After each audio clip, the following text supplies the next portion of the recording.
Wherever you are and wherever you are listening, thank you so much for joining us for another episode of Winning the Moment. This is episode 37 with Colin Dockstader. He is a realtor with the agency here in Southern Utah, and it is such a fun conversation. We just jump right into the topics, and stay tuned to the end because we talk a lot about what's going on in real estate in Southern Utah. And if you're looking for the best place to live, this is it, and Colin can help you find a home. Thank you so much. Be sure to like and subscribe and enjoy the episode.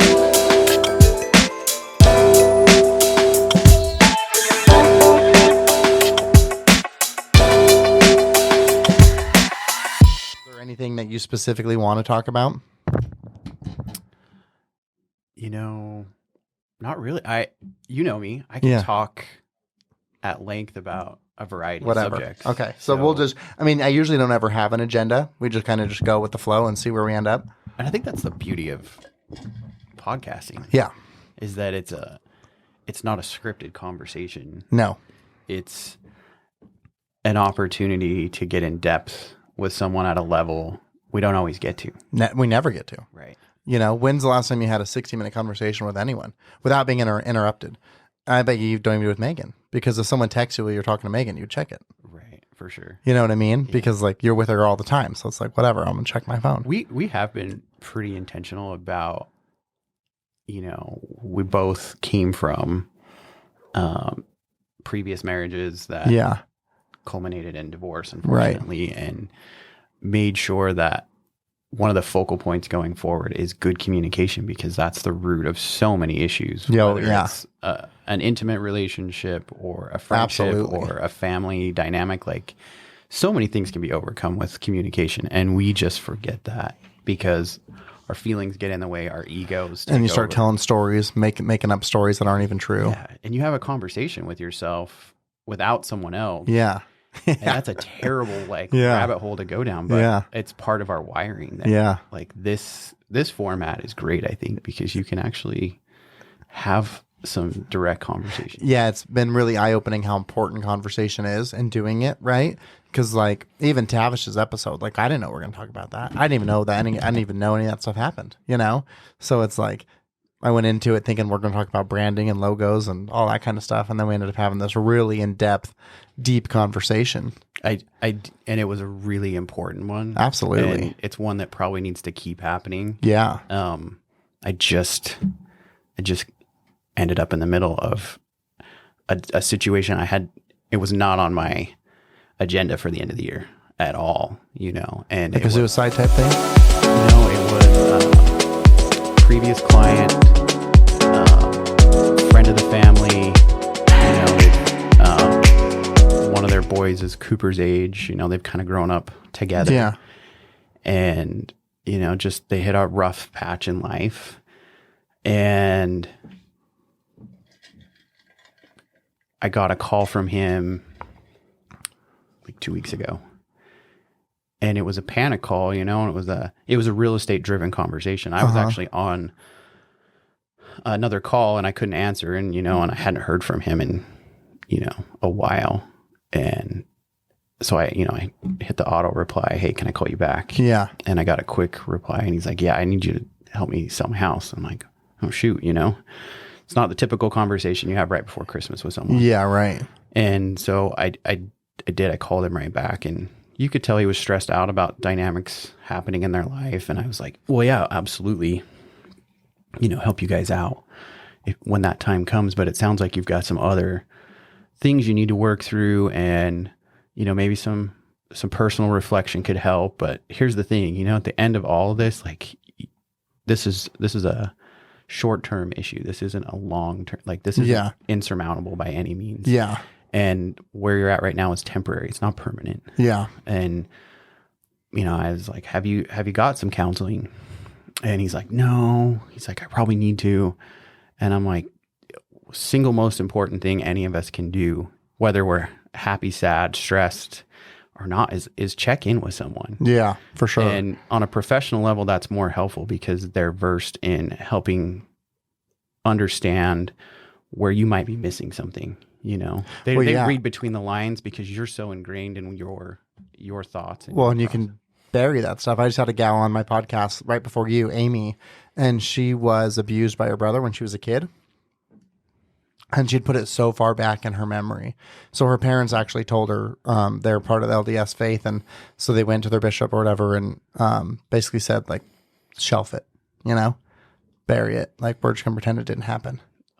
And so she did. So she just, like, buried it, And so she had been in all these terrible toxic relationships, and she'd been to counseling and stuff, but it was like marriage counseling, not like individual counseling. So she finally meets this counselor, and Amy tells her about her life, and the counselor's like, okay, well, obviously you're leaving your husband, so that's done. But what happened to you in your childhood to make you behave the way you do? And she's like, oh, nothing. I had a great childhood. And she goes, no, you didn't. I've been doing this for way too long. No one acts the way you do without something happening. So she's like, there's something that happened in your childhood. And she's like, oh, yeah, there was this one thing with my brother. And that's how much she, even when asked the question, what happened to you in your childhood, her immediate response is nothing. Right, because she'd shelved it. She did pushed it down so far, So sometimes you don't even realize that you're even hiding something or not even aware of something. And I think that there's so much that happens, especially for men, where our fathers don't even mean to model this behavior, or just any of the men in our lives, or men on TV, men anywhere, of like just holding stuff in, you know what I mean? And so I think sometimes we naturally will just not talk about stuff because we think we're being strong by not sharing, which is the opposite. Right. It's not masculine to subdue your emotions. It's not. Like it's not a good trait. So I have this conversation and nothing, and I've thought back through this shoot 100 times. Nothing in that conversation led me to believe there was a safety issue, or that things were beyond the point of despair that couldn't be corrected. And I kept reiterating, though, because of what I've gone through. Did this person live in St. George? Yeah, what I've gone through the last 6 years. And as insurmountable as moments can seem, they actually help make you become stronger. Oh, for sure. And when you get past hard moments, you actually appreciate the good ones more after that. Oh, yeah. And so I really did. I kept the conversation on track, but really tried to get his focus away from what he thought was where he needed to be honed in on at that moment. And I was like, the better thing to do in this moment is to focus on yourself so that you can be more objective in these decisions, that you can be a better person, and not, because when we let resentment guide our feelings, objectivity and rationality go out the window. Yeah. And I was just like, I just kept stressing that, like, hey, reflect on you, be the best version of you, and then start working through these steps. And I'll absolutely be there to help any way I can. Yeah. And finished the phone call off with, like, look, the first thing you should do when we end this conversation is you should reach out to a counselor, a therapist, someone you feel comfortable with, and schedule a session to help see where you're at and chart a path that might be more helpful, And, hindsight, I think he heard me, but I don't know that he was listening. Yeah. And that's not in our control. But that evening, I got a phone call, and he had left the home, and there was heavy concern that, he was in danger. And then I got a follow-up call, about an hour later, that he had taken his life. Oh, God. And it was just like, 4 little boys and a beautiful wife, and right before Christmas, there's never, absolutely never a good time, obviously. But, and I just, dropped Cooper off at a birthday party for their oldest, and like, that family's oldest. Yeah. Wow. So it's just, I don't know, man. That was not how I anticipated ending this year. Wow. Well, and I'll tell you, it's the most interesting, because people ask about the podcast, what do I think? And I say, the most interesting thing, the most terrifying thing is how often suicide gets brought up, because this is not a suicide podcast. It's not in my arsenal of questions, right? Like I'm never having this conversation with anyone to discover or talk about that. But yet, it's probably one of the most common things that gets brought up. And what's scary about it is that oftentimes it's with people that sometimes I know them and I don't know them. Like Tavish, I know Tavish. I didn't know that, but I know him. And then there's other guys who I didn't know at all who outside looking in are like, oh, I'm going to have these guys on my podcast. They're really put together. It's going to be great. And then they start with like, yeah, well, I try to take my life, and it's just like, whoa. And what that told me is like, man, if I can get there in 60 minutes of a conversation with someone I'm a friend with, like a Tavish, or someone I don't even know, then that means that it's like, it's right on the surface for so many people. But how many people are sitting down and having a conversation with them and presenting an opportunity to talk about what's going on in their lives and really listening? Because when you do a podcast, I have to actually listen to you. Because when you're done talking, I got to say something that's relevant, right? Sure. And so I think in life, oftentimes we don't listen intently, or we allow distractions, or we're just waiting for our turn to talk, especially in like a group setting, Yeah. And so I think that it's been really eye-opening and terrifying to think, if this many people have brought this up in a 60-minute conversation, then how many of my friends and family do I need to be having 60-minute conversations with to make sure that they're not going through something, Right. And in fact, just yesterday, I don't know if it's the same person or not. I don't think so, because it's from Salt Lake. But in our group text with our friends, we've been friends with for 20 years or whatever. A friend sent a message yesterday that he was just made aware that a former coworker of his had ultimately taken his life, and he had founded an anti-suicide foundation and actively advocated for resources to be allocated to the cause successfully. And so he just said, this is Casey Nuttall. If you're listening, Casey, shout out to you. He said, serves as a reminder that no matter who we are, all are dealing with stuff. I hope you all know that no matter what, I'd be happy to be the shoulder you can lean on. Please don't struggle alone. We've got a great group here that's ready to help. Glad to have you fellas. Love you all. Hope you all have a great new year. But it's like, man, it's just around. And then for you to open up with that today, it's like, I wonder, and I kind of feel compelled to like do something about it. I just don't know what that would even look like. I'm right there with you. And I felt a pull to that for a few years now. And, life is hard, and it's all relative, obviously we're at a time where life is actually just the most incredible it's ever been. Yeah. When you think about, you've got means and access to things. I mean, you could be nobody and have just a phone that everyone has and record videos and create a lifestyle for yourself just off of being unique and special. There's that, and there's just where we live. We're incredibly blessed to be in this place.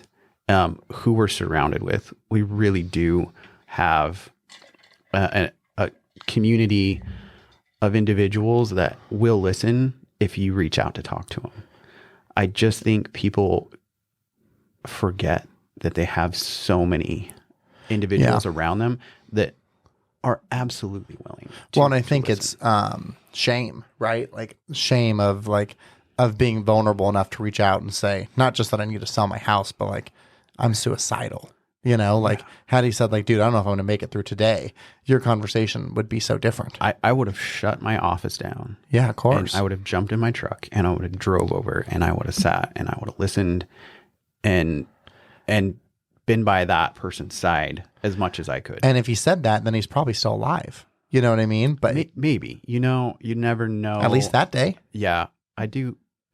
You would hope so that day. You know what I mean? Like if you knew and you went there and you're like, I'm going to be with you and we're going to talk through it. And he at least makes another day. But here's the thing. What's more alarming than the men and women too, mothers, fathers. Cooper, who's 11, he ended up in a car accident earlier this year, and it ended up being a pretty traumatic situation. Yeah. That I've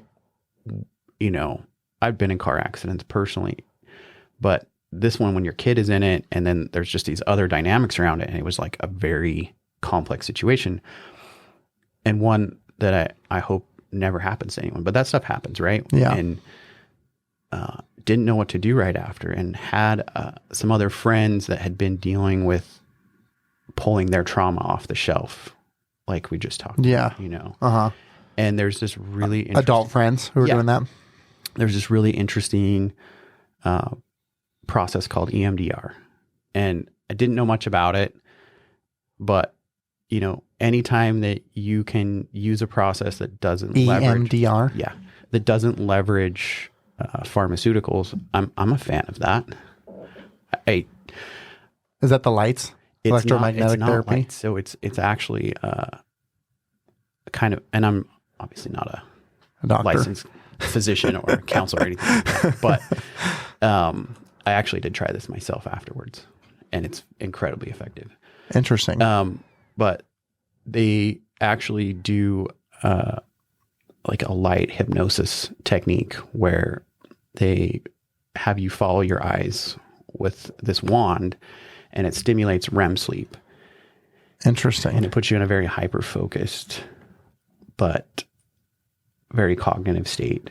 And you talk through what seems to be the hardest moment in front of you right now. Oh, wow. So that like they're taking you out, like basically getting your conscious out of the way a little bit. Right. So take Cooper in there, and I had no idea what to expect, but I didn't want him to have this ongoing fear of being in a car because of what had happened. And nobody wants to keep ongoing fears prevalent in their mindset. You know, but how do you unwind that? And in the past, I think we've just tried to shove things in the box, put it on the shelf. For sure. But it comes back, you know, and that's the worst part of it. So it goes through this, and it's really interesting. And you're in the room watching? Yeah, I'm sitting there with him, you know, because this is new to me. I'm not just going to go turn my kid loose in a situation where I'm not familiar with what's happening. And it was super comfortable. It was like very professional. And he started out at like a 10, and then they talked through, you know, why is it a 10? And then... And was that his fear of being in a car? Was that a 10? Yeah, I mean, it's crazy that, you know, our ability to remember every little detail is very hard because we have so much data we're accessing, right? But this process seems to open up our access to more definitive details through the process. And so he pulls out, you know, what holds the trauma. Yeah. And then by the end of it, it's that trauma is down to a 2. And when it's at a 2, it's just not a trauma anymore. And you're not forgetting it. You're not putting it on the shelf, but it's just not, it's there. No but it's longer not affecting your future. Guiding you. So it was great. And took him, you know, for a follow-up session just to make sure that, and it worked, you know. Well, fast forward to just, you know, a couple weeks ago, and he was privy to some phone call conversations about what had happened. And they were very traumatic. With the friend who had taken his life. Yeah. And so the immediate response was, man, I'm going to take him back for an EMDR session. Yeah. And there's no way I want to let this infiltrate his life and have guiding his fear or think that that's the answer if something's tough in life, and a whole host of different emotions. Right.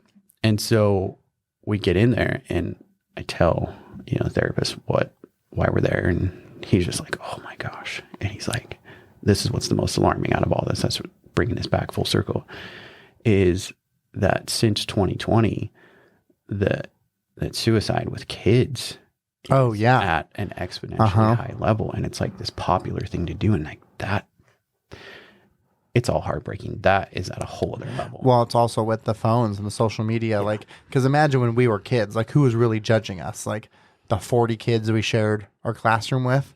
Right. You know what I mean? Like that was your peer group. It was relatively small. And that was hard enough. Yeah. And that was like, fuck, you know, like 5 guys don't like me, you know? But now you've got thousands of people you're trying to validate for, you know? Millions. Yeah. Millions. Right. And so, and it's also, so it's not even like there's this tangible system of approval with likes and views and things, right? So it's like you can literally judge yourself off of your other friends, like with a tangible data point. And so it just makes kids feel lesser than at a capacity that we never experienced, you know? Yeah. And then you listen to the guys that created the Social Network movie. Oh yeah. And, you know, they sounded the alarm on so much of this. In hindsight, I wouldn't have let my two older kids, who are now 15 and 17, have social media. Yeah. I just wouldn't have. Like, Yeah. it's effective for how we can engage in our adult lives. And even then, it's questionable. Yeah, I think social media is a little bit like alcohol. And if you've got a good life and you're happy, then I think it's fine. But if you're depressed and sad, then it can probably... But even if you are happy, and even if you are doing well, there's always going to be Oh, for sure. some other highlight reel that makes you question your, like, am I doing enough? You know? Yeah, am I grinding enough? Or, you know, like, man, I just can't figure out how I'm going to go to Europe this year, but everybody else is doing, you know, Yeah, like why can't I do a cold plunge? right. The FOMO is just rampant. But then for kids, you know, like for my daughter who's 15, I'm just like, the amount of pressure that they've already felt. Like, I remember, you know, girls in high school feeling a whole different level of pressure. Yeah. You know, and now you amplify that with social media and influencers. Well, and filters that create an unrealistic expectation of what people look like. Oh yeah, filters are probably one of the worst things that ever You happened. know what I mean? Like That's not good. And even like for my younger sisters who are adults, dating is so difficult. And I was telling them, I was like, well, here's the problem is that normal life before social media, you met someone in a circle of influence. And so like most likely you knew the same type of people. So if you were like dating or talking, like then everyone knew. Well, now like you could have other women and on these other platforms that aren't associated with you at all. And there's always that sense of like, oh, there's more out there. There's more out there. And I think that's why you're seeing so many young people not commit because they just know, like literally there's just thousands of other potential suitors, right? Where when you meet someone in real life, it's like, well, there's only a handful of people here, but now you got access to thousands of millions of people. And so I think that's where you're seeing the younger generation have such a problem with committing because they just know, like they're so scared to commit because they know there's so much out there. Fear of missing out on something. And something that's like accessibly out there, not just like there's 1,000 fish in the sea. It's like there's actually like 100 women who will swipe right on me in the next 30 minutes. Yeah, that's a whole tangent. You know? But I think if we bring it all back, what do we do? Like how do we make some impact here? Because we can't just keep letting the rudder sit where it's at. Yeah. It's driving this ship of mental health in the wrong direction. And I think that the generation before us, my dad's generation, in large part, they were so influenced by medical cures to the system. You know, it was Prozac, it was Zoloft and Klonopin, and it was just all of these pharmaceuticals that we're learning now. The intentions of these companies was not for the, you know, betterment of humankind. No.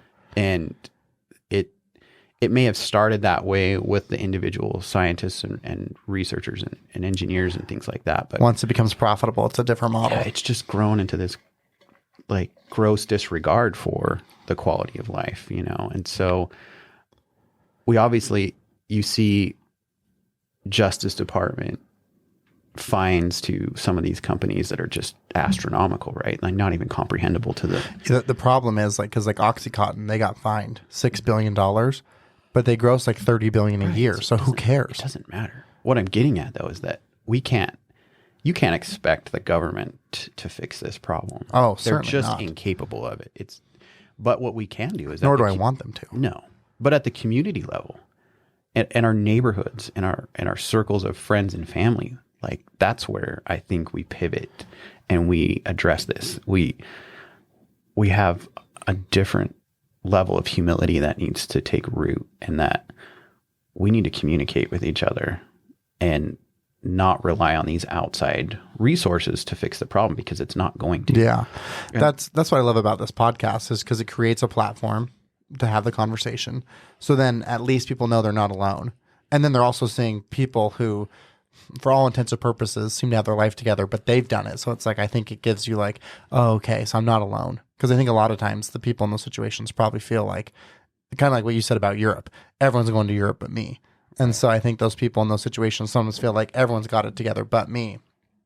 And then I think that, like, I had a friend of mine whose dad took his life, and he came up to me when we were playing basketball and just started talking to me about it because he'd seen the podcast. And so we knew, like, oh, I'm going to share this with Cody now because I know that he's willing to talk about it. Right. You know, and it was like, that was a really cool moment for me where I'd been friends with him for years, but just like we played basketball together, you know, but now he's having like this very open, heartfelt conversation with me. And it was like, wow, that's so cool. Because without the podcast, that conversation never takes place.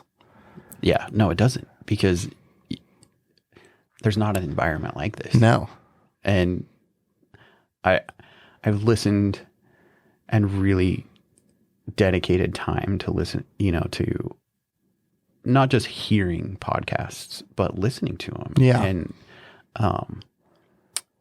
some of the first ones I listened to were Tony Robbins during COVID ended up doing and so much of his content is gated, right? Like you have to pay for it, and it's, the quality is exceptional, right? The man has proven results, and I know a good amount of professional friends that have committed to that, and the success speaks for itself. Yeah. But you know, he did this free series because he realized, oh my gosh, like humankind is in a bad place right now. Yeah. We're all locked up feeling like the end of the world is here. Yeah. He curated some great conversations on there, and there were a lot of it that wasn't about success, and it wasn't about financial strategies and things like that. It was about, you know, human emotion and connection, and, you know, how to give more weight and understanding to those dynamics, because they drive the foundation to which we live our professional lives. Yeah. Above. Right. And if those underpinnings aren't solid, if they're not given the attention they deserve, then we falter in the other spaces. And that's symptomatic, you know, like we try to treat the symptoms, but we have to get down to the problem. Right. And so I think that's, you know, it's an interesting way to see it. But then you start listening to obviously some more prominent ones, and Joe Rogan, of all people, turns into one of the greatest curators of conversation ever. Yeah. And yeah, the comedy stuff is, you know, I'll listen to every once in a while just to kind of lighten it up. Yeah. But man, you know what's great is that you have this curiosity leads to innovation, and you have such a diverse group of people on there talking about not just what they, you know, have bullet points thinking they're going to talk about, which is what you would have typically had in a mainstream media interview. Yeah, right. There's only so much you can talk about in 30 minutes with commercials spliced in. Yeah. Now you're getting like 2 to 4 hour conversations. Right. You really understand. Without an agenda. It's so good, you know? And this format, I feel like, you know, in an hour and 20 minutes, hour and 30 minutes with people that I know and have crossed paths with, it's like, that's an engaging opportunity that I would have never, if you would have told us 10 years ago, we'd be sitting here having a conversation like this, and listening to our peers and our friends and our family doing the same thing. And it's like, it's actually pretty cool, you know? Well, I think that there's something cool about Joe Rogan having some of the most brilliant and fascinating people in the world on, and that's fun to listen to. But it's something else to listen to someone who you can see yourself in. You know what I mean? Like, there's, how many real estate agents are there in Southern Utah?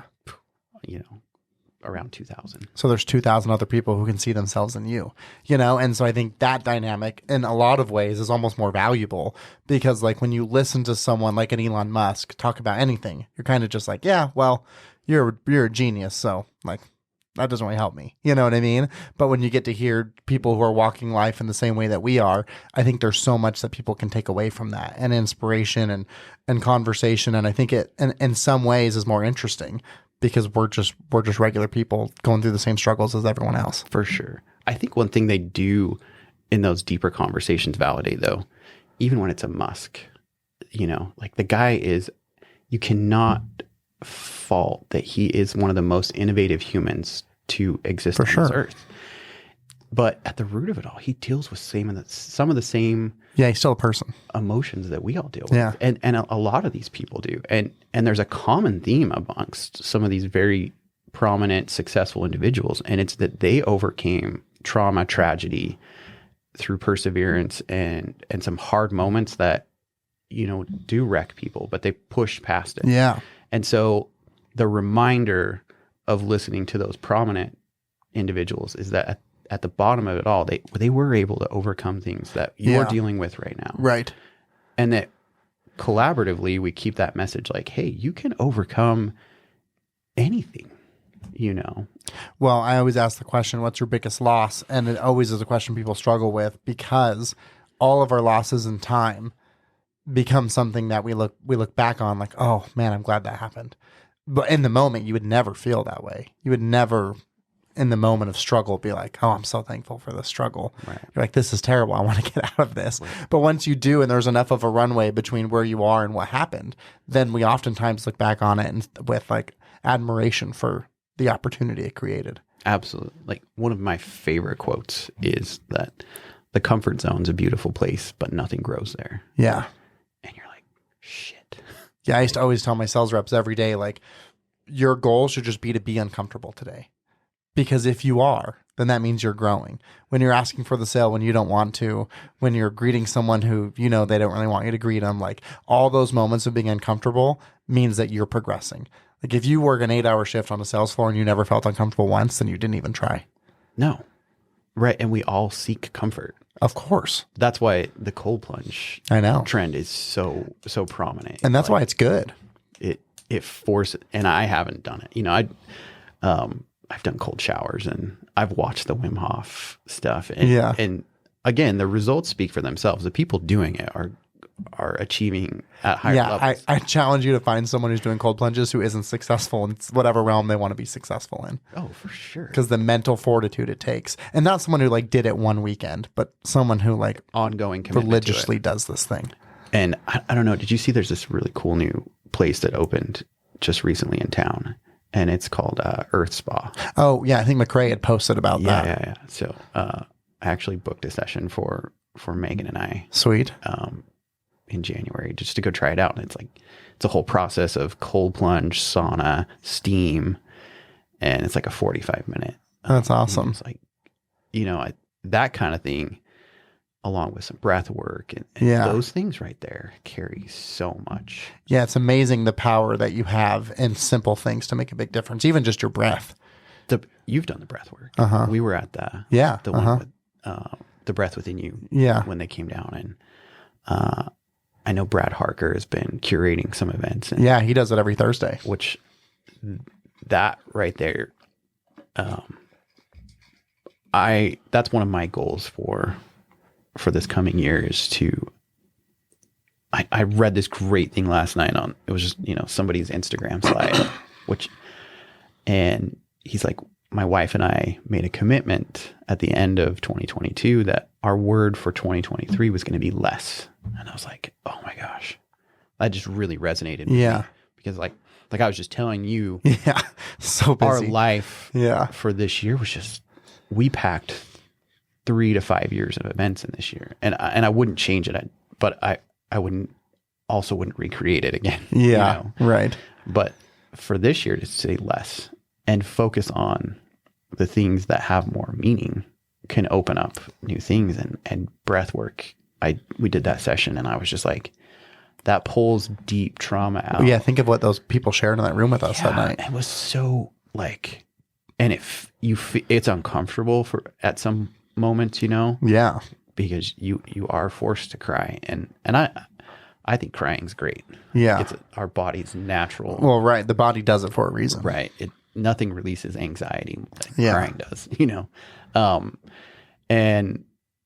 but I think leaning into those types of events and making them more mainstream, I think that can help our whole community a ton. Yeah, for sure. And it doesn't require, the great thing about breath work is it's free. It's just breathing. Right. Yeah. And it just doesn't, it requires a venue, obviously. But we have those here. And you can do those practices at home. Like if you don't have the means to even spend $25 to go do that. People like the Breath Within You, they do it for free on a donation basis. Yeah, guided. But you can also just, go on YouTube and find a guided thing you can do in your house. I do think it's important that someone starts in a guided learn how to do it. Group event, because then you understand, like, wow, this not only is this powerful, but this is very cool and it's very effective. And have you gone to one of Brad's?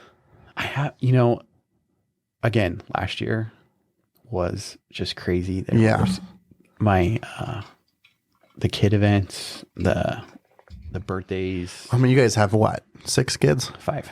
Yeah. It's a lot of kids. It's a lot of stuff. But it's one of the most rewarding things in life. Yeah. And so we have from 3 to 17.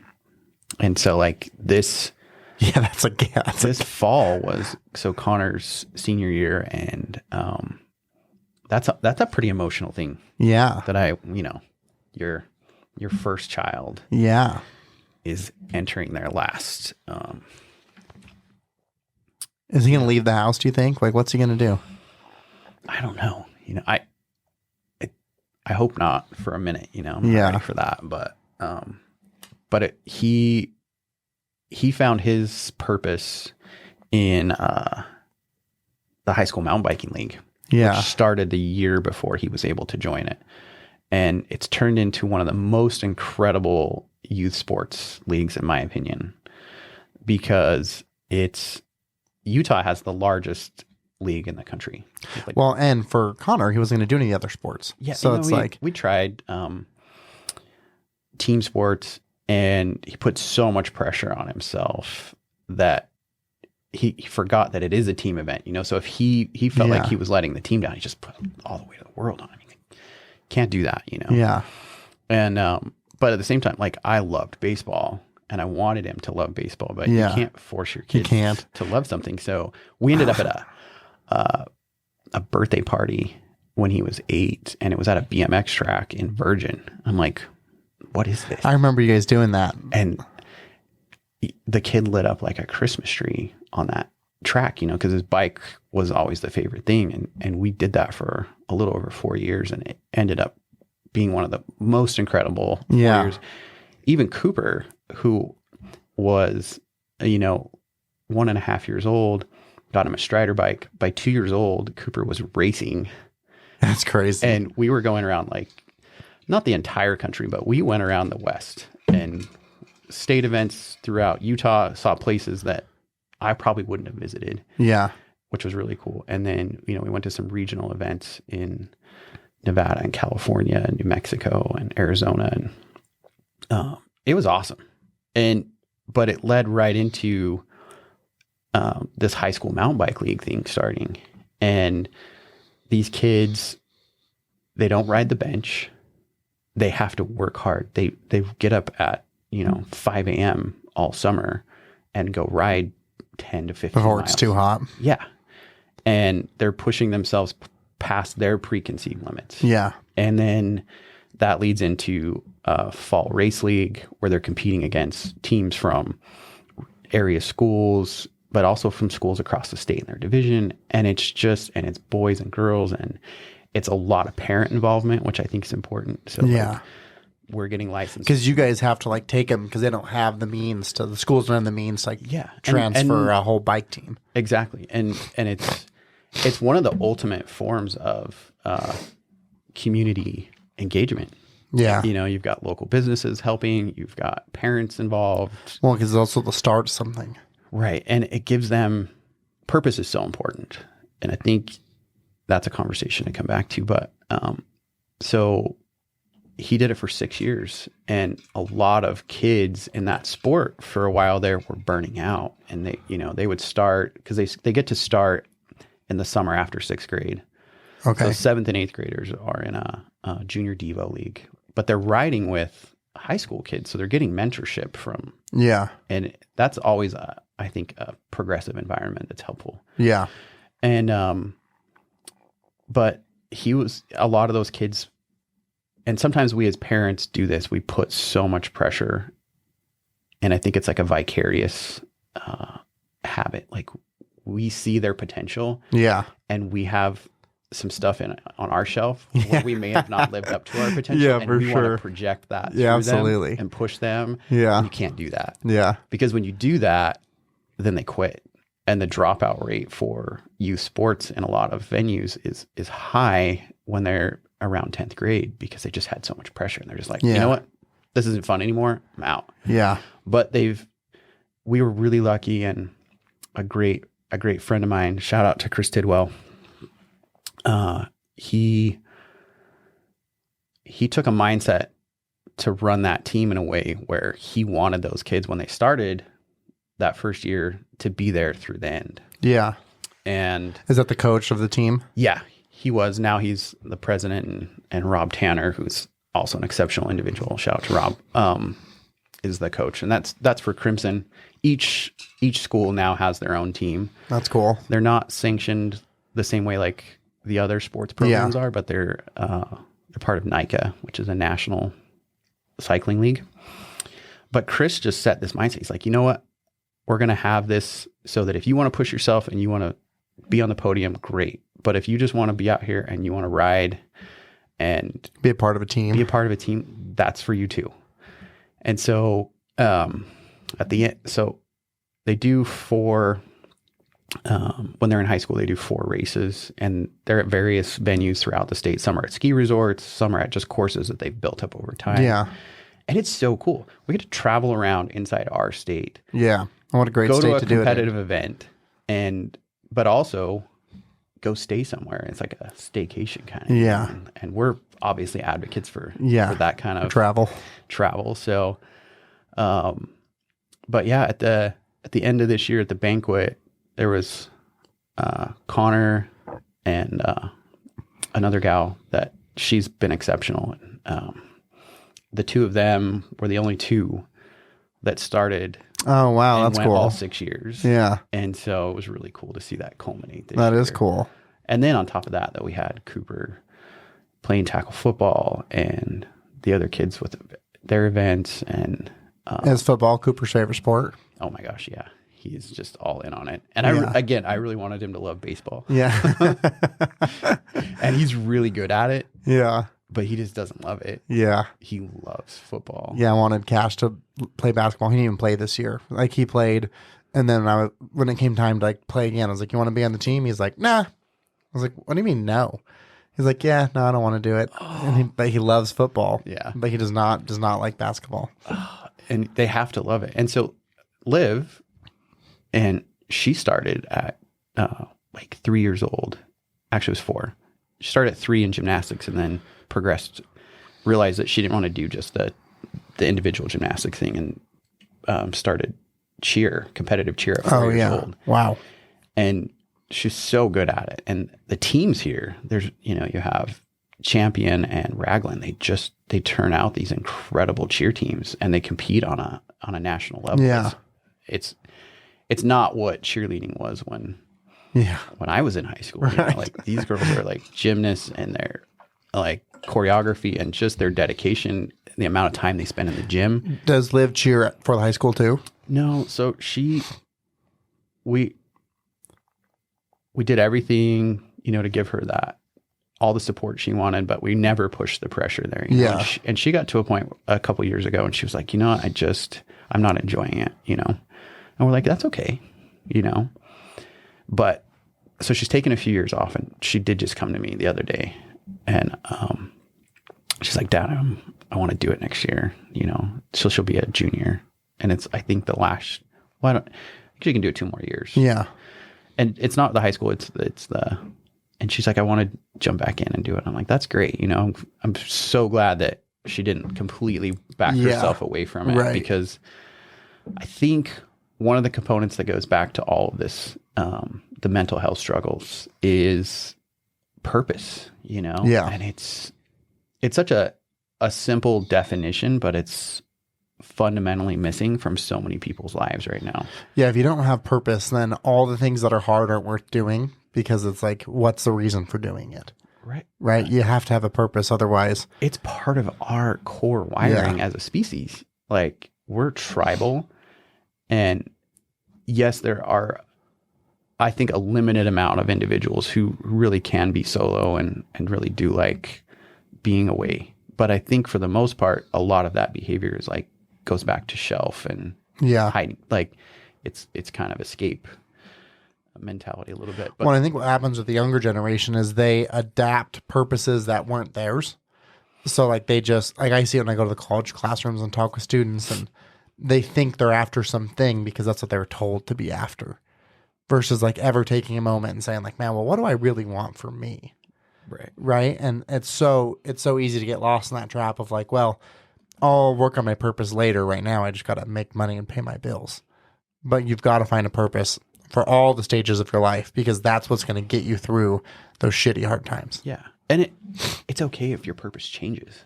And it will. But you can't shelve purpose. Can't not have it. The second we start doing it, we lose sight of who we are as an individual. And who we are as an individual always evolves. You know, I think that's an important thing that people have to remember, is like who you were 5 years ago, 10 years ago, 20, you know, like it's okay to be different. It's okay to grow. It's, you know, the wisdom thing really is, it's real. I remember running into a bridal party in Vegas, and we were talking to them at like the front of the casino getting ready to leave. And somehow they asked about like how long I'd been married. And I was like, well, I've been with my wife for 17 years. And she said, well, what advice do you have? I said, the best advice I can give you is that the guy you're going to marry tomorrow won't be the same guy 5 years from now and 10 years from now. And as long as you're willing to grow together, you'll be fine. But if in 5 years you want him to be the guy he is today, it's never going to work. Oh my gosh. I've had that conversation with some people that have been married 50 or 60 years, that's just becoming less frequent of a conversation you can even have. Yeah. And the common denominator there is those exact words, that it's like, well, the reason we've been able to live life is because we're walking together. Yeah. Will Smith actually did a great little like 90-second video a few years ago. I love Will Smith. And he talked about this. It's like awareness that him and Jada had at one point. And it was like, wait a minute. We're so stuck on this trying to fill each other's cups that we've forgotten what the true purpose of relationships are. And that's to walk together. Yeah. And, you know, and not worry about the transactional dynamic of the relationship, because that's not what it is. You know, it's like, it's a commitment to being there for each other through the various, you know, changes that we go through, the ups, the downs, you know. And you're not always going to change together at the same time. No, you know, not. That's when Megan and I, there was a time when I was almost like, man, we're not going to make it. And it's because, so we started dating when she was so young. So she was 17. And I always had like a more mature outlook on life anyways. And so I was like already ready to be a grown up, like just instantly, you know? So I was like, so many of the things about becoming an adult, she learned with me. And like she moved to Arizona with me when she was, must have only been like 19 or something when she moved with me, and I bought my house. And so like, and I charged her rent and stuff like that, you know? And so it's like so many of those adult habits she learned from me, and money and all those things. And so she very much was like walking behind me, and I was kind of guiding her, you know? Mm-hmm. And then she got to a point, it was when we had moved back. So we'd been together now for a long, long time, as after we'd moved back from Houston, where she started discovering herself a little bit more, you know? And then she would come home and she'd be like, oh my God, I just learned this thing. And I was like, yeah, I told you that 5 years ago, you know? So I'm upset because it's like, now this other person's telling you think it's awesome, but I told you 5 years ago and you didn't even care. And like books and stuff like that. But the problem that I realized is I was sharing stuff with her before she was ready. It wasn't that it was me sharing it. It's that she wasn't yet at a point in her life where that thing I was sharing had any value. And so we were really struggling. And what it was is that she started walking beside me, and I just wasn't used to that because it'd been 10 or 12 years of her walking behind me, you know, and all of a sudden she's challenging things, and she's like, well, no, I don't think that, and I'm not going to do that. And I'm like, what do you mean you're not going to do it? That's how it works, you know? And it's a little bit embarrassing to share that story because consciously I obviously don't want that, but it was such a shift in our relationship dynamic to have that happen. And obviously I realized like, man, we're so much more valuable to each other and to our children walking together. Then it's not about who's leading who. we're leading together, you know, and that was a hard realization. And we really almost didn't make it through that. I mean, there was definitely a time when it was like, man, we might not make it. But here you are. Yeah. And that's the vulnerability in having that conversation is so important. Yeah. People need to hear that. Absolutely. Like, because now you guys were climbing up like that steep slope of that mesa, and the ground was loose, and there were ravines you could have fallen off and could have been the end, but you stayed. And part of it too is she was finally willing to be like, well, this is who I am now. So if you don't want to be with me, then like, sorry, you know, but before she would have never been. She would have been like, oh, I have to be the way you want me to be so that we can continue to be together. And she finally then found her voice and was like, well, no, this is who I am. And obviously you should love me for that, you know? And it was a hard thing to go through. But now you guys are, you've awesome. climbed up on top of so much better. This mountain. And now you've got this vantage point that you could go so many other places knowing what you just, and I think that's going to be the next trick to evolving through growth is like, well, hey, which mountain are we going to go climb next? For sure. Well, and I think being a good example for our children of like what a healthy relationship looks like, you know, because there's not a lot of those, like you talked about, you know, and so I don't want them to grow up with a trauma about that if I can avoid it. You know what I mean? Like I want them to aspire to have those healthy relationships in their adult life. And I think this goes back to something that I've spent a lot of time thinking through my own sessions in therapy and self-reflection and reading some great books and listening to others' stories is that my view, I think, was skewed because our parents were like oil and water when we were kids. Yeah. I mean, you pour them in the jar and you could shake that sucker as hard as you wanted, but they were never going to bond and equalize. And that's okay.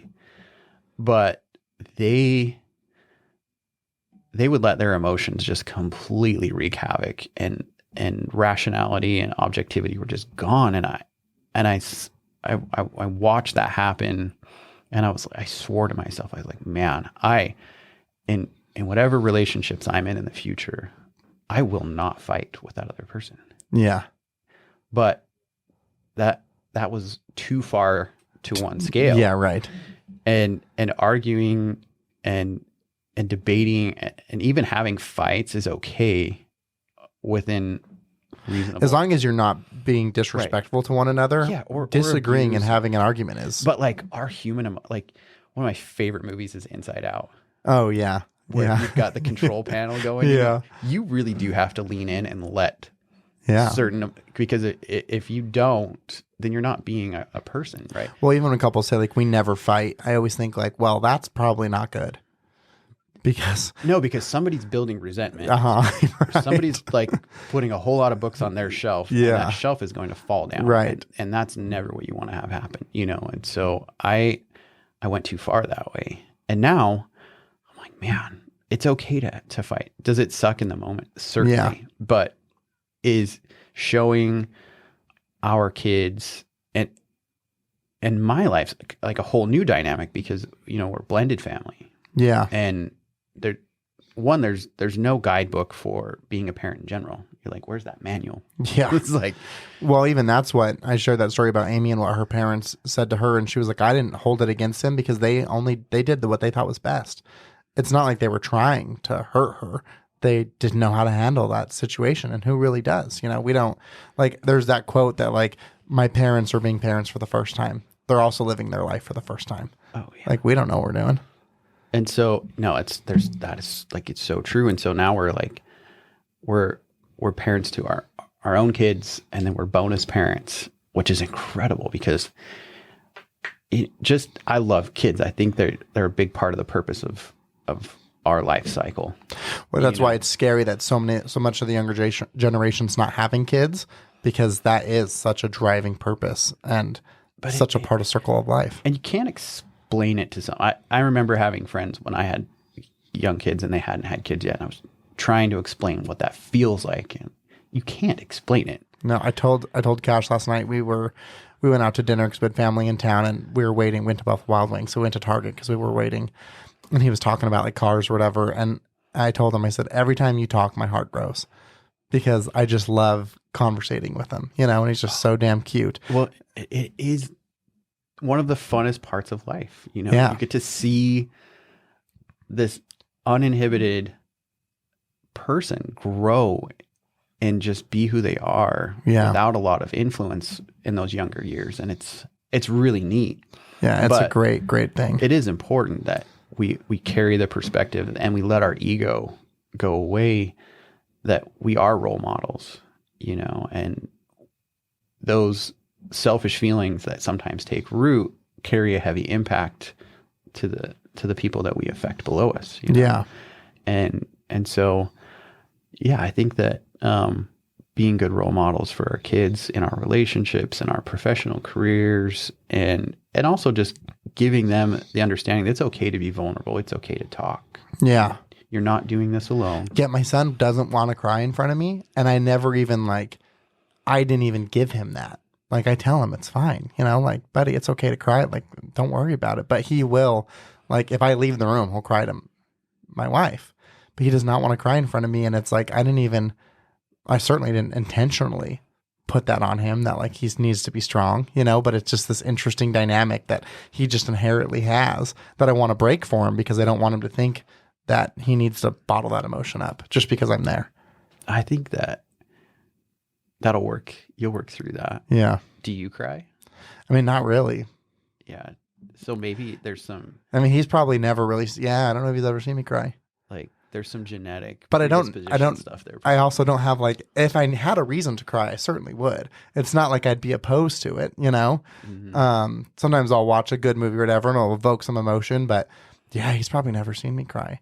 But I've also not had I have not yet had a reason to cry. Well, you guys have, obviously, like you said, you worked through some moments and those will always continue to come, but Cash has had a good life, you know, like you've worked your butt off. Yeah. You and Megan both have really worked hard, and you've provided like us like incredible foundation, and like where you guys are living in that beautiful community is amazing, and the people around, and just, so there shouldn't be a lot for, you know, to invoke that kind of emotion. So that's kind of it's a challenge in itself though, too, because it's like, gosh, how do I teach them desire in things when they have so many great things? You know what I mean? Like, it's almost like, gosh, how do I, like, we'll go stay at, like, we're going up to Salt Lake today to go to the Jazz game tomorrow. Mm. And they'll be like, well, how nice is the hotel, Dad?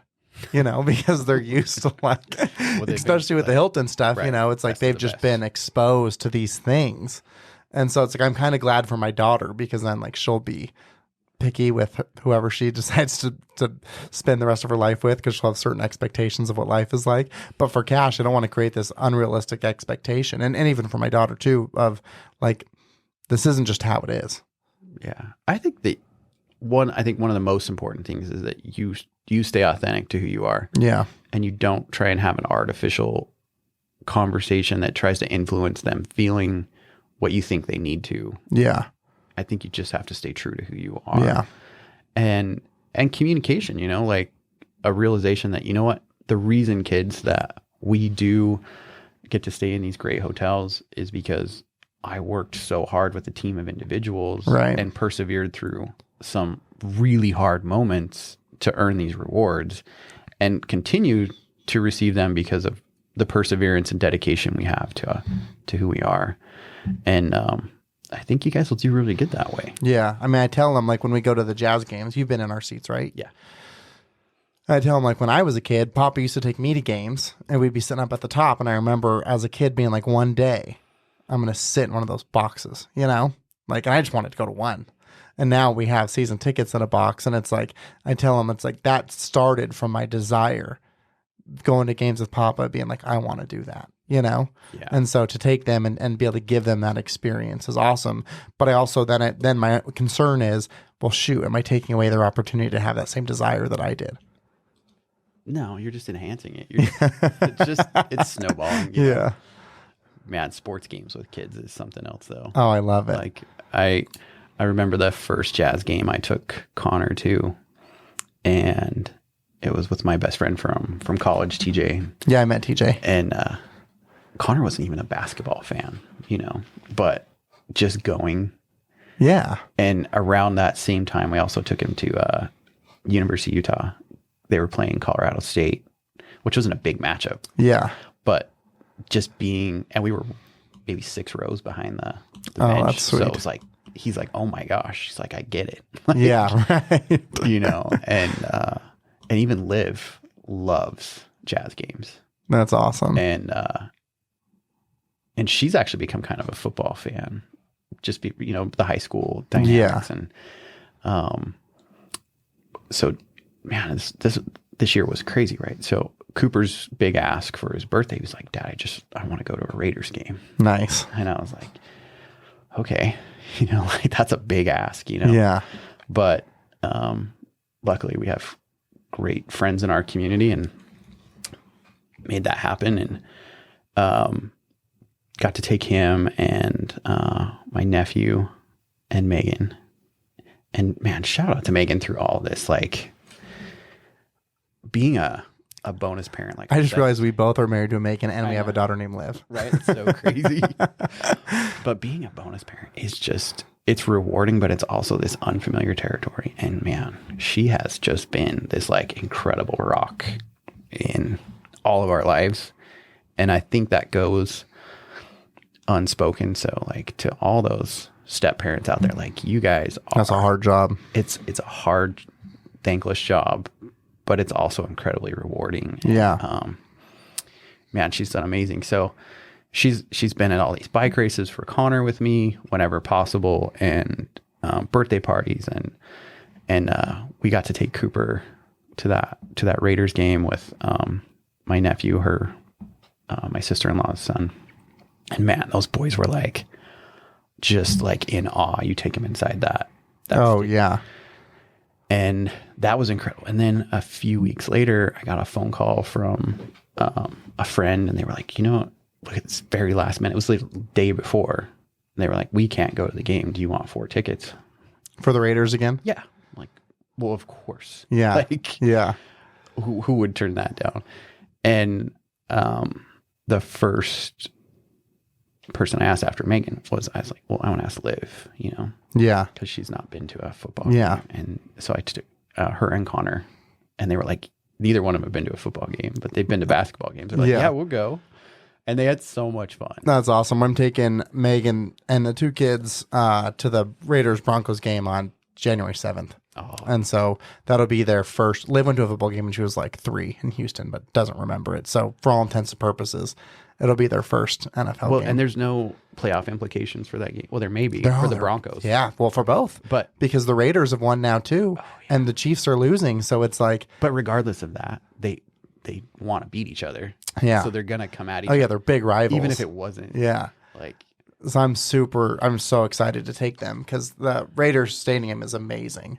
And the atmosphere in an NFL game is just. It's unmatched. Yeah. Hockey is also pretty good. Hockey is super fun. I haven't taken my kids yet, but I want to because hockey's a blast. See, again, this kind of circles back. Like, what a time to be alive that we all of a sudden are 2 hours away from becoming one a of the sports mecca. capital of the world. Yeah, it's like literally it is on its way to becoming the sports capital. Like we're getting a Super Bowl. We just had F1. We're getting a baseball team. We're definitely going to get an NBA team for sure. They held the NBA in-season tournament in Vegas, and their WNBA team as well. Just two world titles. The back to back. That's crazy. And so it's like, yeah, Vegas is amazing. And also we're in the desert, so it's like you don't have risk of bad weather. No. It's great. I can't wait till we get an NBA team there because I'll get rid of the Jazz tickets and do that. It's way better. Well, yeah, and it's 2 hours instead of 4. Yeah, you can come back. And there's infinite lodging opportunities, Right. And dining. Yeah, man, Vegas is crazy on the dining side of things. So good. But yeah, I think we do have to keep that weight on and focus on being good parents for our kids, but not pushing them to a narrative and really helping them curate their own narrative. For sure. That's that's where I think we weren't giving the guidance. You know, we've always been told you have to tell your kids they need to go down this path and that. They need to go to university. They need to go. All of these preconceived linear paths. And that's not the right answer, because then they start putting books on their shelves that don't need to be there. And we just really need to like curate everybody, you know, within reason, right? Well, I think sharing what we talked about before about their purpose, like they should have a purpose that's always evolving, but they should have one. You know what I mean? Yeah. And as long as they're following that purpose, then they're going to end up where they're supposed to be. Well, and I think one of the coolest things about Washington County right now is our school system. And Utah's really always come under heavy scrutiny in terms of how much we're able to spend per student, because we have such a high population. For me, this was, you know, I graduated a long time ago, but school in Wyoming was infinitely more challenging than school here. Yeah. And that's, you know, that's a tough topic, especially like post 2020 and just the whole thing just got unwound. But where we're leading out here is giving kids these opportunities for different paths that weren't available before. Yeah. There's that new high school. It's going to open, that trade school. It is open. Oh, it's open now. Yeah. So the CT high school. Yeah. It's awesome. You know, you've got kids that are pursuing all of their credentials to get a diploma, but they're also concurrently getting the tools to either have a vocational degree or carry them right into a university program or a tech school, or they can just go right into the job market after. Yeah, that's very cool. School. And it's like, man, I would have probably thrived at that more than the traditional system. For sure. Well, and even like my kids go to Freedom Prep out in Desert Color, and they are a STEM school. And so it's like the way that they go about teaching and all the things that they do are so different than just like a traditional school. And it's been a blessing. It's amazing. That school's getting rave reviews. George Washington has changed the game. And, you know, and the ACE Academy through Utah Tech, which is at Innovation Plaza. Oh, yeah. Also incredible. Like if you've got kids that are just, you know, at a higher level and can be pushed more, they're doing incredible things there. And these kids are going to Ivy League schools and they're patenting innovative products and all kinds of just things that only happen by nurturing the opportunity for our kids to write their own stories and not do what we think they needed to, you know. Absolutely. That's really cool. Well, those people who cut things in half, that was a father and son, wasn't it? That started that YouTube channel where they just cut things in half. Oh yeah, What's Inside? Yeah, look at what they've done, you know? Oh, that's yeah, that actually is really incredible. Connor went to school with that kid. He did. A few years, yeah. Yeah, it's amazing. It's kind of cool to see that whole thing unfold and happen, but what a cool place we live, man. Oh, I'm so glad. I kept rebelling against it. And it wasn't until I got into tourism that I was like, oh, okay, actually Utah's dope, you know? Like if it wasn't for you guys bringing me on and giving me that opportunity, I don't know that I ever would have seen Utah for what it could be, you know? Right. And getting into tourism and seeing how amazing it is and being able to put down roots, and then even like living in Desert Color. It's like my friend who I lived with in Houston just moved back to St. George, and they spent Halloween with us in Desert Color. He was like, what is this place, dude? He was like, everyone's on golf carts, and because they had just lived in Houston for a decade, and he was like, he couldn't believe it. You know, all the kids running around, and he was like, is this Pleasantville? Like, what the hell's going on? You know? Well, and how crazy to see it unfold from, you know, I started out, we learned about it June of 2019. And that's when Carefree Homes, who I've worked alongside for the last 4 years, and I'm incredibly grateful for that opportunity. They expanded here from El Paso, and we got invited into a meeting at the brokerage I was working at the time.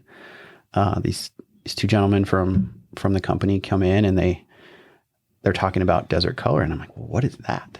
You know? Yeah. And that was one part of it. And then the other part was that they started talking about who they are and how they build homes and what their intentions are. And I was like, oh my gosh, after what I just spent the 2 previous years engaged in real estate, and what they were speaking was like, it's like a love language almost, right? Like on a professional level. And I was like, well, I don't know what this is, but I'm in. Like, based on. Yeah. And a lot of that came from the division president, Eddie Portillo, who's become one of the most important mentors in my life these last 4 years. And he basically started a home building company in here from scratch. And that wasn't their original intention. They were going to come in here and they looked at purchasing some of someone local so that they had a foundation to build on. And it just, ended up being complicated to try and do that. And they just started a home building company from scratch at the end of 2019. Can you imagine? Oh God. Coming into our community, which is very close knit. And there's dynamics there that make that, very difficult. Yeah. And then to pull it all together during the craziest construction time. So we get into Desert Color and we build these 2 model homes, and there's just all of these empty home sites around us with, Homes had some townhomes done. Yeah. There was no amenity center. The lagoon was basically an outline in the dirt. It was a promise. And but I had so much confidence given who was behind it and how they were conveying how it was going to be rolled out. And, it's this 3,400 acre master plan community at the very southwest edge of the state. Literally. It's like ride my bike to Arizona. But with the intention that, unlike the rest of development in St. George, it was done with the intention of everything's planned at max build out. All the roads, all the infrastructure, the water, and with some flexibility as they go, how it actually, the specific designs lay out. But overall, it's 11,000 homes, and it's over a 15 to 20 year period. And it's done with intentionality that you just don't have the ability to do that. And they do everything so well. Like the Christmas party when I was down there, the lifestyle part of it, right? Yeah, it's like, how do they but it's all by intention. Right? Yeah, it's unfathomable what they do. And like the summer bash that they do every year, it's summer like kickoff. I tell people like this is just what they do for the community. But it all goes back to this goes back to what Glenn and Ben, when they were brand iconic, before Bondier and Tavish. Yeah. But what Glenn and Ben realized is that the core identity of a business, of a government organization, or even of a community will guide how things go vertical. And vertical isn't just buildings, streets, and roads. It's also, how are these people going to live together? How are they going to, how can we enable a sense of community? And it totally exists out there. Without being down some weird cult utopia type thing. Or even relying on a church to do it. Like, there's a real community in Desert Color. It's unbelievable. And that's again, that's leading into people's purpose. And for my kids to grow up in a community where, because there's so many people that have moved there, right? Mm-hmm. So it is not this traditional LDS community that you would think would exist in Utah. It's like there are diverse cultures and beliefs and religions. Like we don't even have a church in Desert Color. Not yet. Which is crazy. It's coming. There'll be one eventually. It's inherent to the way, development happens in Utah. But my kids have friends who are Catholic and who are Jewish and who are LDS, and it's like it's so amazing that it's so diverse. It's brought in people that didn't think they had a place here because of, those were preconceived notions, right? And even when I moved to St. George, which was I think 2012, from Springdale, I grew up in one of the most beautiful places in the world. We were so lucky, between Rockville and Springdale, to get to grow up inside of a national park and in a very tight-knit community. But even though it was tight-knit and there was religious components, but it was actually pretty diverse. Yeah, for sure. A good balance. Yeah. And we just had a great time, But as my kids at the time, Connor was 4, Liv was 2, the gentrification had happened, and you had the Park Service changed its policy on how long people could stay employed in their employee housing neighborhoods they had. Because when I was a kid, there were a lot of families there. Oh, yeah. A big component to Springdale Elementary was families that lived in the park. But that kind of shifted, and then you pulled that component away, and then just people buying second homes, retirement influenced the price of a very limited amount of land. Yeah.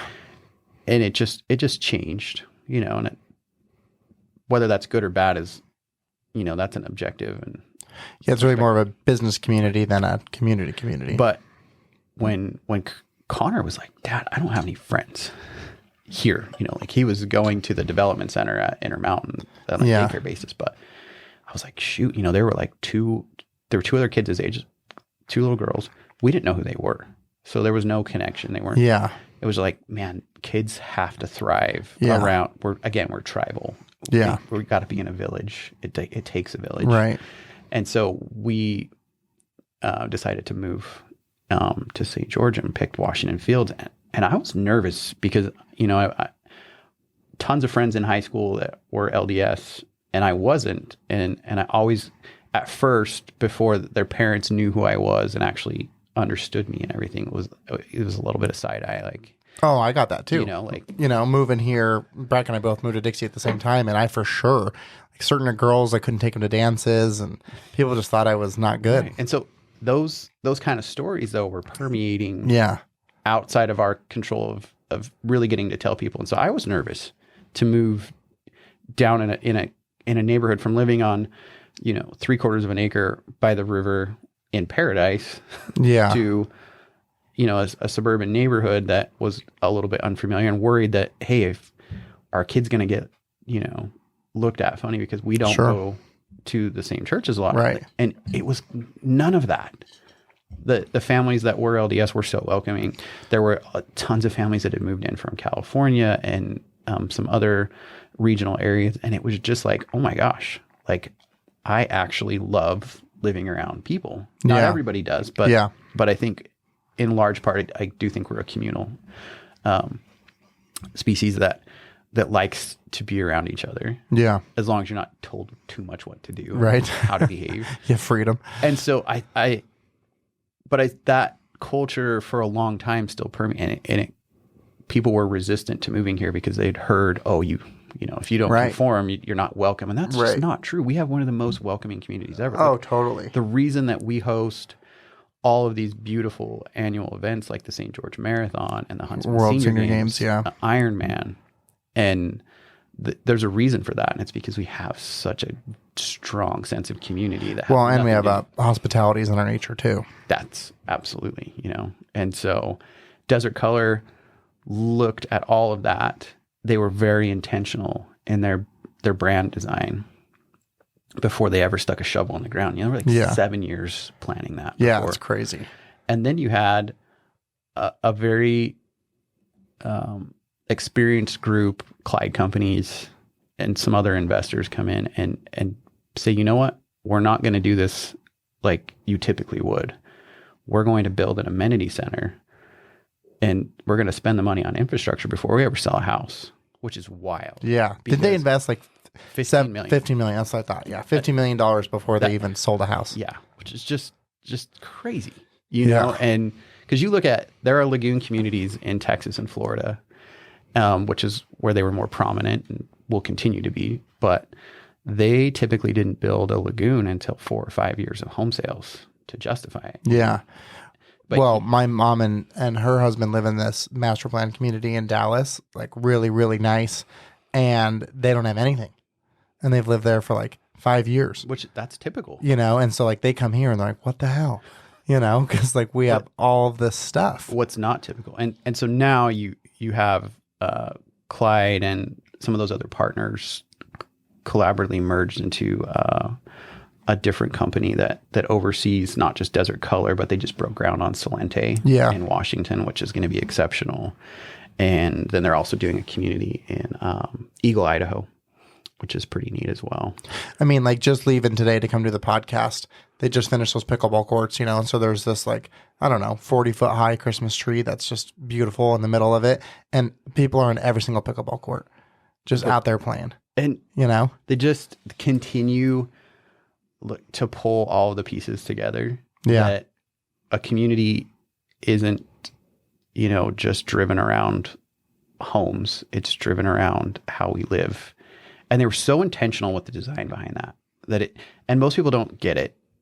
Even the school being there, and then you go pick up your kids, and it's all your neighbors, and it's like, and even like, so on the rear load homes which were relatively new concept to St. George and Utah in general, they're more prevalent again in Texas and Florida, some neighborhoods in Vegas, but the front of the home had to sit 3 feet above the sidewalk, and people were like, why is that? And it's like, well, and on top of that, they had to have at least 80 square feet of front covered patio. And they wanted to encourage people being in the front of their homes, not just hiding in the back. Oh, yeah. And the reason behind the 2 to 3 feet of elevation is when you're sitting in a chair and someone's walking by, you guys are at eye level. Oh, wow. So that level of intention went into the civil engineering. Wow, that's amazing. And there are obviously certain cases where, site grading wasn't permissive to it. But for the most part, that's why you don't see a lot of zero entry sidewalks into homes there. It's the sidewalks, Even your house has some steps. Yeah. And that's because they had to have a certain elevation. Man, that's so cool. And I think you'll just see that continue. And that kind of community development is crucial to how we grow here. Well, and there's also like I'm proud of Desert Color in a way, right? And it's like I can't ever think that there anywhere I would have lived or would have been like proud of my neighborhood. But it's like, I love to show it to people. Like, I can't wait for people to come down. Like, I got to show you the lagoon. You got to see the clubhouse. Like, let me take you all around, because it is amazing. And it's just about to get progressively better. Yeah, I mean, what Peg's doing, like that whole development's going to have a huge lazy river and all that mixed use on the bottom. Like, it's going to be. Oh, well, there's the apartments, which is really cool because that's going to provide a whole level of attainable housing. Yeah. They've tried really hard to hit so many entry points. From condos in the 200s to, it kind of tops out at a custom single family home, like in the 1.5 range. But most of the opportunities there in like the 400,000 to 600,000 range, which St. George wasn't able to deliver for a couple of years there. Yeah. And it's been so cool to see that. But now you're starting to see, obviously, Big Shots is open. Yeah. And that's just showcasing one opportunity. That whole town square that will come to fruition down there will be neat, because you'll have a street with, similar to Main Street in downtown, where you've got first floor retail and second floor I can't wait offices. for that. You'll have outdoor events like art festivals and car shows and those kinds of things too. And so we're super fortunate where we get to live, and it's just getting better. Well, and then like my kids, it's so safe, and they can run around, and they're all in the cul-de-sac, and all these neighborhood kids, and go to the park, and it's just like it's everything you could ever want your kids to grow up in. And I sent you it was funny because I was thinking about this last night, and a friend of mine shared that. Oh, that clip you sent? That clip, and where we live has so much of an effect on our kids. And, of course. But also on us individually, and knowing all of that, we shouldn't, it seems like we shouldn't be having these mental health crises that we are, but they're still prevalent, and I think we can overcome them by leaning into that. We are a community. Yeah. And conversations. And we're about, in my opinion, to be exposed on a bigger stage. That I don't know if people are aware of how awareness events affect community growth. But when I lived in Salt Lake from winter of 97 through spring of 2000. And during that time, everything was under construction for the Olympics. Yeah. Oh my gosh. And I lived in a few different places, did a couple years at University of Utah, and it was very educational, but Park City was just this kind of quiet mountain town that, it wasn't expensive. It was kind of funky, but everybody loved it because it was so easy to get there. Yeah. Right. You're 30 minutes from an international airport to a major ski destination. Well, the Olympics happened, and for people to understand, and I'd heard this from people, because I worked at a restaurant where a lot of the International Olympic Committee meetings would happen during like brunches and dinners. Yeah. And so we heard a lot of people from Atlanta talk about what had happened there after the Olympics. And it wasn't because of Olympic events, it's because the amount of people that are exposed to an area through a major event like the Olympics happens. Yeah. So all of a sudden you get all these eyes all these people visiting, and they're like, oh my gosh, I had no idea how cool this place was. Well, and Utah probably did better than anyone at executing the Olympics. We're like the only people who still use our Olympic facilities. Yeah. And Atlanta grew, and that was not, people are always expecting the hospitality growth, right? And the retail. Yeah. But, the actual growth of the population there was significant. And then you look what happened to Park City after the Olympics, and it's like now the billionaires are kicking the millionaires out, and that's not a joke. That's the real deal. And you see, the Heber Valley was like generally affordable, and we'll even look at like Midway. Midway was nobody even knew what Midway was. And Camas and Oakley were these little like farm towns with ranches and trailers, and and now those valleys are lined with multi-million-dollar homes and master plan. And even up there above Ogden, that community up there, Eden or whatever. Oh, Eden and Huntsville. Yeah, right. I mean, that place is magical. That looks like something right out of. It is magical. But you think about all of that, and you look what happened. Like the Root exposure was a major sporting event, and it perpetually changed decades of growth after. Well, in October, Black Desert's going to open the resort and host the PGA for the first time in Utah since like the 1960s. And they're expecting 18 to 25,000 people here. You're like, well, that's great on a hospitality side, obviously, but it's monumental impact on how many people are going to understand. Well, wait till the TV product hits, because Black Desert is so visually stunning. So when you're sitting at home watching a PGA event, you're like, whoa, what is this? What is this? And you've played it. Oh, it's unreal, dude. Breck and I played it. I saw that a couple weeks ago. Oh my God. It's just like, it's unreal. Pinching myself, like, how is this?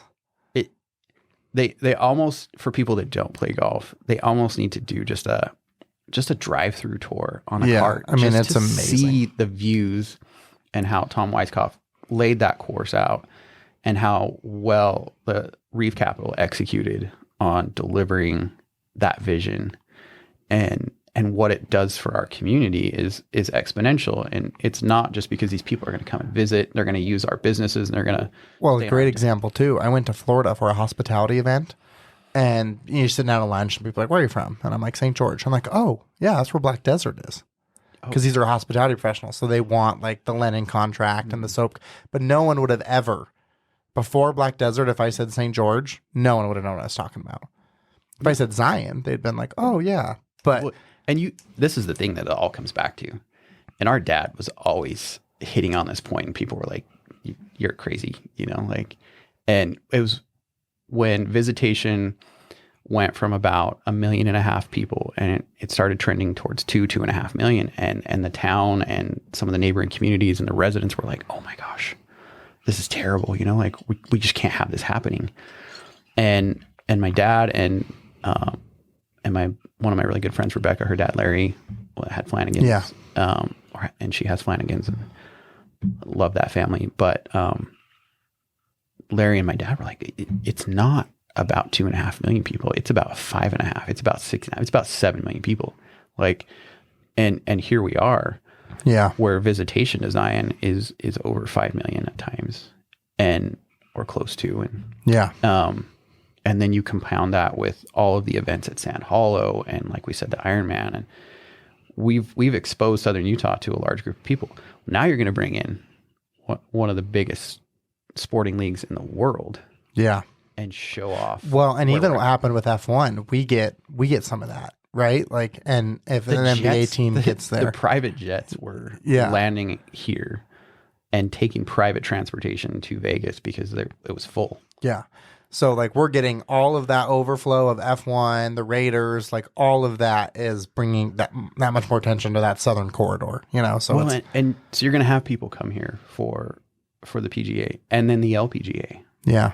And I sat through a realtor presentation that Patrick Manning, who's the managing partner there for Black Desert, was giving us an update on what their intentions are and where they want to go with this. And I believe that Rob did an interview with him recently on a podcast. Yeah, he did. Definitely, you should go check that one out because it's good. But his intentions are far bigger than just golf. Well, yeah, and even at the Jazz now, Black Desert's a sponsor of like the club down there. Andrew just sent a picture of it the other day. It's like, this is crazy. Well, you know? and their intentions are to have a practice facility Right, big enough for the Jazz down here. for preseason games. Yeah. But that also could be big enough for NFL preseason or training events. Too. Yeah. Just these things are bigger than. Yeah, St. George is going to continue its growth. We have to be prepared, And so like those communities like Desert Color and Salente and new ones, in the works as well are all going to just change how we live here. I think it's bound to get better, but we can't lose sight of keeping. Well, part of why I love living in Desert Color is because St. George has outgrown its platform. So if you're in the downtown interior streets, it's a little bit like, this sucks. I just get on the freeway. It's awesome. I love awesome. it. Get off of Bluff Street, get on the freeway, and I'm just like chilling, It's give and take for sure. And I like, that was always and it will continue to be that way. Like Desert Color initially seemed like so far away, and same for like. It took as long to get to my office from my old house by the mall as it does from my Desert Color house. It's like maybe 1 minute different. Well, and I think people learned that a long time ago about Coral Canyon. Yeah. It seemed like it was like this outlier. Yeah. But they could get on the freeway and they could be places easier and faster. Yeah. Now the freeway, has grown but Sienna Hills. And I heard that Costco bought land off Exit 2. That would be phenomenal. Yeah. We've heard that they need another one. Oh, then we need one more of everything that we have. Exit 10 is just overwhelmed. And I do think the Main Street exit that they're nearing completion on will help some. But if you think about all the land behind Home Depot and Walmart, and it's just east of Costco. Yeah. That is a massive parcel of developable area. But like how are they going to do that responsibly? Yeah, with infrastructure.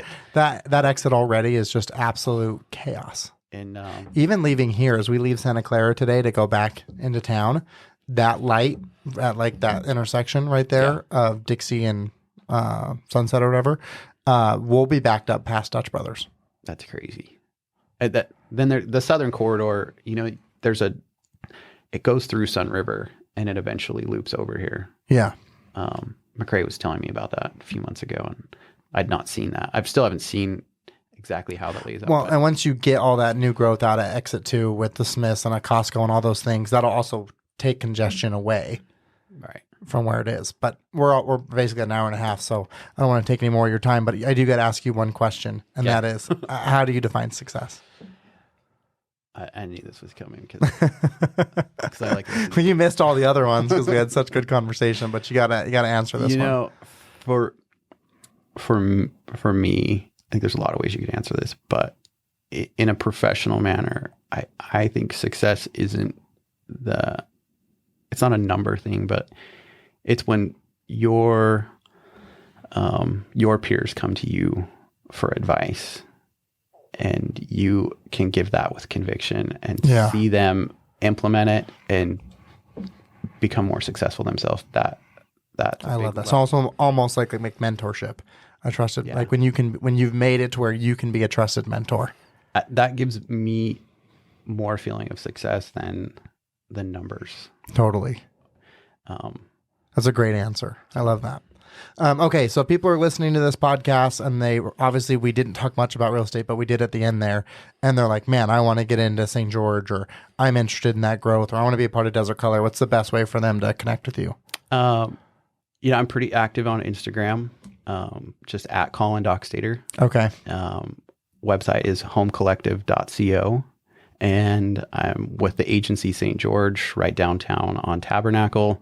The agency's super cool, innovative platform that's really a leading marketing entity that happens to be in real estate, and opened their St. George office about a year ago. Yeah, it seems pretty cool, the things I've seen you guys doing. Yeah, so we're actively around, and for the same reasons that I loved showing people what a great place this is to have a vacation, it's the same reasons to call it home. And so, reach out. I'd love to help out. So I'll put your Instagram handle in the show notes and also that website. Any other links I should have at the bottom for people?